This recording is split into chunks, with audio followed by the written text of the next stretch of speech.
These guys have events. They're just doing event after event. Today's a barbecue event, so.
All right, I say we go right out to the, you know what? I think I'll ride this bad boy right here. 2016 Road Glide. First off, make sure I'm locked up. Very accessible bags while you're sitting on the bike. That's pretty nice. So fully touchscreen display with navigation set up. We'll go with the map, I guess. I don't know if it's already set up or not. All right, let's go ahead and figure out how to turn this puppy on. You know, weight-wise, it feels pretty good so far.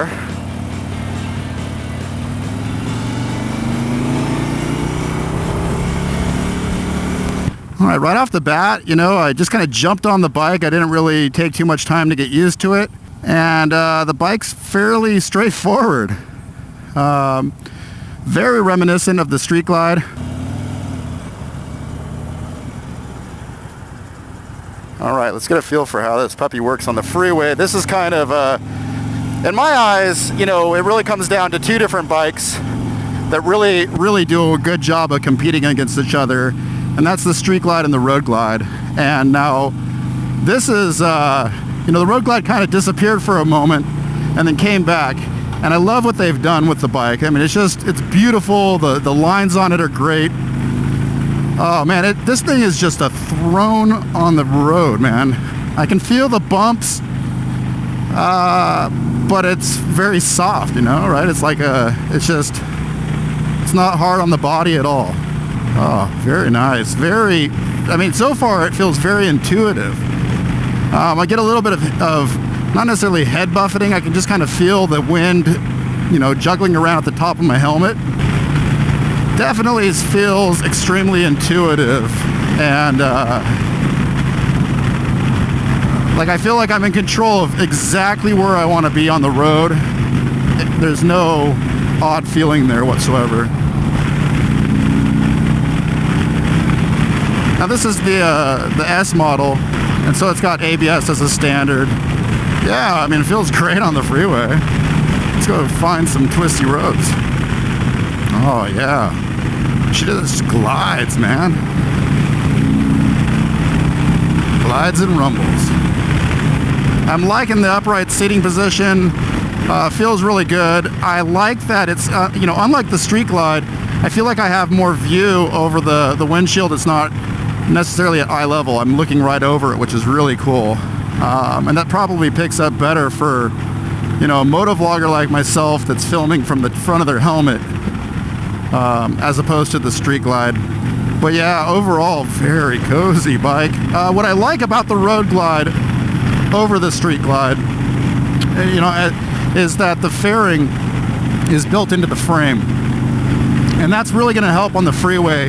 I noticed with the 2015 Street Glide that I rode that there was a considerable amount of head buffeting, and that's because the wind, you know, has a little bit of control over the that fairing. It's not fixed with the Street Glide. So I like that with this bike. I feel like it's extremely confident. It's got a much fatter tire up front for touring. In my opinion, this is the better touring bike out of the two of them.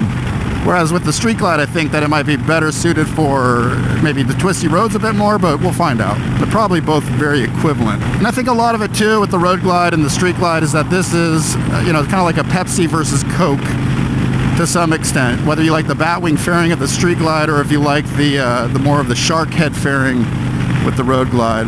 All the controls for the touch screen display are right here on the left side.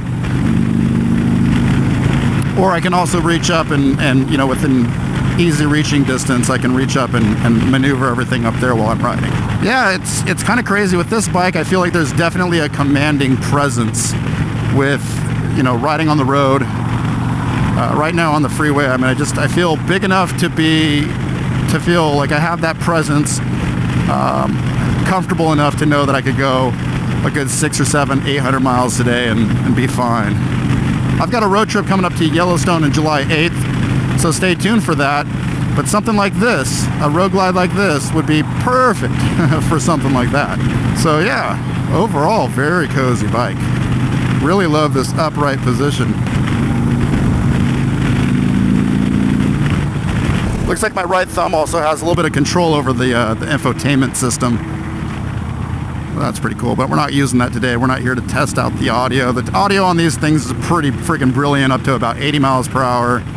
But I use the Senna Bluetooth stuff, so I've got all my speakers inside my helmet. So it does have that Bluetooth connectivity, and that's really cool. I think that, it'd be really nice to have this setup with the Senna stuff, so that way you can kind of control everything by hand and so on. Even coming down at like lower speeds, I feel relatively confident on the bike. It's got some weight to it. It's about 30 or 40 pounds heavier than the Street Glide, and that's probably because of the tire, maybe the fairing setup are a little bit heavier. But other than that, everything else is pretty much dead on, matched up with the Street Glide.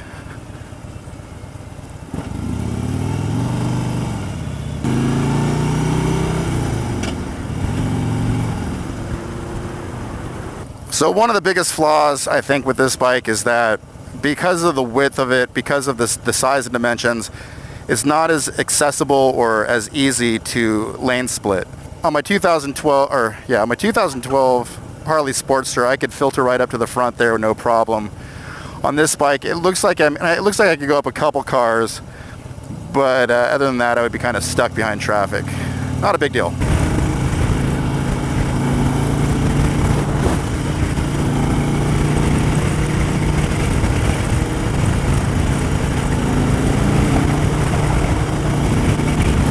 Yeah, she maneuvers really well. Very nimble bike, which is surprising for the size. And I actually kind of feel so far, I have to go off memory. It was back in 2014, late 2014, when I test rode the Street Glide. But I kind of feel like this bike has a little bit more nimbleness to it.